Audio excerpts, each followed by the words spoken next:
खुलुमबाय रायजोफोर, दिनैनि गोदान भिडिअआव बयखौबो बरायबाय। दासिमनि माखासे खौरांफोर लानानै फैदों। भिडिअखौ जोबजासिम नायलांदो आरो चेनेलआव गोदानै फैदोंब्ला अन्नानै साबस्क्राइब खालामनानै बेल आइकनखौबो अलआव थुनानै लादो। लोगोसेनो भिडिअखौ लाइक मोनसे होदो आरो हायोब्ला लोगोफोरनो शेयार खालामनानै होदो।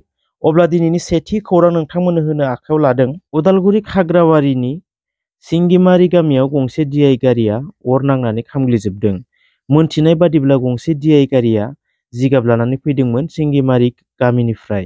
लामायाव मोब्लिब तारखौ बोखारनायाव मोब्लिब तारा नांजाबनानै अर जोङो आरो बे अरानो गारियाव लाबोनाय जिगाबाव अर जोंखाङो। गोरान जिगाबाव ब्लाव ब्लाव जोंनाय अरखौ खोमोरनो नाजादोंमोनब्लाबो नाथाय खोमोरनो हायाखिसै, गारिया खामग्लिजोब्बाय।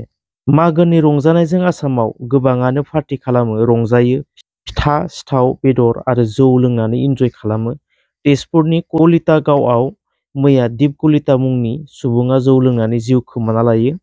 मिथिनाय बादिब्ला मोनाबिलि समनि 6 बाजिनिफ्रायनो गोजा जौखौ दै गलायाजासेनो लोंदोंमोन दीप कलिता मुंनि सुबुङा।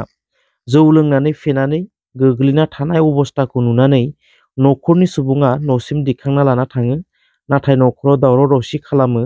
आरोबाव गोजा जौखौ दै गलायाजासेनो गोबांथार लोंबावदोंमोन। दसे समनि उनाव मानसिया थर गैयै जायो। मानसिनि अबस्थाखौ नुनानै देहा फाहामसालिसिम लांदोंमोनब्लाबो डक्टरा थैबाय होनना बुङो। लामानि जाब्रबथायाव नलबारियाव प्रणब दास मुंनि सुबुङा जायगायावनो जिउ गोमायो। जाथाया गंसे टेम्पु आरो स्कुटिजों जादों। मिथिनाय बादिब्ला टेम्पुआव 3 सुबुंफोर दंमोन आरो स्कुटियाव 2 सुबुं दंमोन।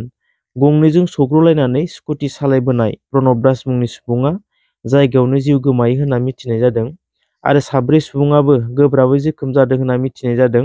जोखोम जानाय सुबुंखौ नलबारि मेडिकेल कलेज हस्पिटालाव एडमिट खालामनाय जाबाय होनना मिथिनाय जादों। एनिथिं MJ आरो गेरेमसा बसुमतारी बिथांमोना हारिखौ नागारनानै गुबुन हारि जानानै थाब्लाबो आपत्ति गैया, बुंदों आबसु। मुंदांखा इउटुबार एनिथिं MJनि सायाव माखासे दखरा एबसु आफादनिफ्राय प्रेस मिट होनायखौ नुनो मोननाय जादों। कक्राझार जिल्ला एबसुनि 55थि सावराय जखुंथायनि जोबथा सानाव एबसुआ ड्राग्स आरो जौ जुवानि हेंथायै रेलि खालामनायनि सायाव एनिथिं MJआ भिडिअ खालामदोंमोन दि बेबादि रेलि खालामनायनि गेजेरजों जौ जुवा आरो ड्राग्स लानायखौ होबथानो हागोन ना होननायनि सायाव गोबां दखरा एबसुनिफ्राय प्रेस मिटनि गेजेरजों सोंखारिदों आरो वार्निं होनायखौ नुनो मोनदों। बिथांमोन बायदि सानैया जाथियाव गैयाब्लाबो थायाब्लाबो जोंहा हारियाव जेबो खहा जाया। दा बेनिखायनो बिथांमोना जुदि हारिखौ मोजां मोननाय जुदि बिथांमोननाव गोसो गैयाब्ला बिथांमोना बर'खौ एंगारनानै गुबुन हारि जाहैयो ना मायो, हाबाय जेबो बुंनांगौ गैयासो होनना आं बुङो। दा बिथांमोन सानैखौ जोङो खावलायगोन जे इयुनाव आरोबाव बेबायदि खुनु जेबो एबसुनि हेंथायै एबसुनि एगेन्स्ट बेबायदि बाथ्रा जाहाथे बुङा, माहारियारि आफादनि हेंथायै बेखिनिखौ जोङो खावलायहरगोन। थाबैनो बन्द खालामनांगौ आरो इयुनाव जुदि बेफोरबायदि बाथ्रा बुंबाय थाबावोब्ला बेनि माबा मोनसे फिन जाथायनि दायनिगिरिया खुद बिथांमोन सानैया जागोन। दा बेखौ जोङो गोख्रों रावजों जोङो गणगब दखरा दुलाराय बर' फरायसा आफादनि जानानै बुंबाय। बुङोब्ला गोबां बुंनो हायो बिथांमोन सानैनि एगेन्स्टआव, नाथाय जोङो जाथिनि हारिनि खामानि मावग्रा सानग्रा जोङो बुजिगौ सोरबायदि मानसिजों माबायदि बुंनांगौ माबायदि रायज्लायनांगौ जोङो मिथियो। बिथांमोनखौ जों जाम्बा होननानै माथा गाज्रि खर' गाज्रि होननानै जों रेहाय होनो हायोब्लाबो दिनैहाय अभार जाबाय बिथांमोना। आरो बिथांमोनखौ बिदि लाइ होबाय थानाया जोंनि समाजनि थाखाय बिराद मोनसे गाज्रि थासारि लाबोगोन। दा बेनिखायनो जाम्बा होननानै खर' गाज्रि होननानैबो जों रेहाय होनाय बा लाइ होनाया बेवहाय जोंनि थाखाय उपजुक्त जानाय नंला। दा बेनिखायनो नङाबा गुबुनफ्राबो बेबायदिनो लाइ मोनगोन। आरो माखासे इउटुबारफोर दंबावो जायफोर इउटुबारफ्रा बेबायदिनो दिन दिन बकितलाबाय थानाय बुंलाबाय थानाया जायो। जिहेतु बिथांमोनहा इउटुब सालायो, इउटुब सालायनायाव थाखा फैसा मोननायनि थाखाय बिथांमोना बुंदों ना मादों बेजों खोथा गैया, किन्तु अन्तत जाथिनि माहारियारि आफादफोरखौ बा एबसुखौ सोंखारनायनिफ्राय बिथांमोनहा गोजानाव थानांगौ बेखिनि बाथ्राखौ बुंगोन।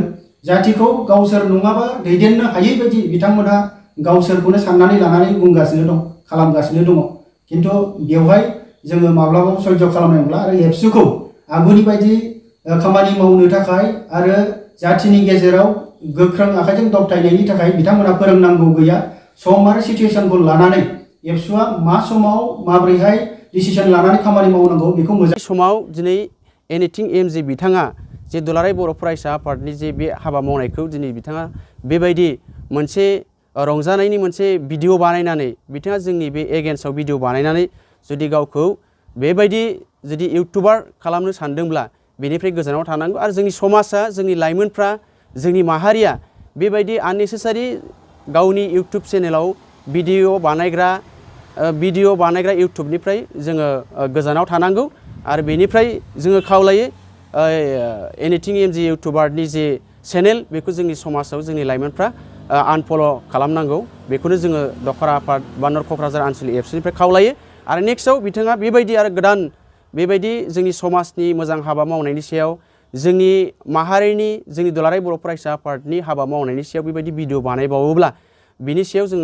दखरा आफाद हिसाबैबो गोख्रोङै जोङो माबा मोनसे इनिसिएटिभ लागोन बेनि थाखाय जोङो दिनै स्ट्रंलि जों बेवहाय खावलायनाय जादों आरो इयुनाव जाहाथे बिथाङा बेबायदि भिडिअ बानाया जों बेखौनो खावलायो बिथाङा सासे इउटुबार हिसाबै इउटुबनि खामानिखौ मावबाय थाथों।